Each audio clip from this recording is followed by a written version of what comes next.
So much of the time, we take this for granted. We take it for granted that the sun will always come up,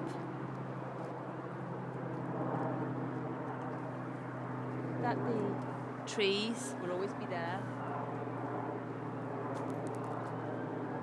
that the fields will always be abundant,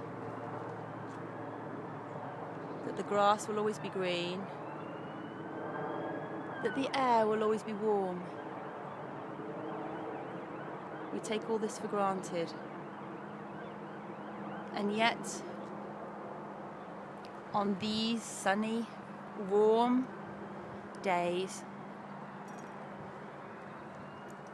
it's worthwhile remembering just how beautiful nature is, how amazing it is,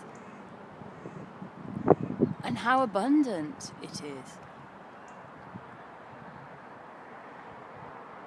And actually, when you can focus on what is in abundance and be grateful for those things, you can also attract more abundance in your life. Be grateful for everything you have today.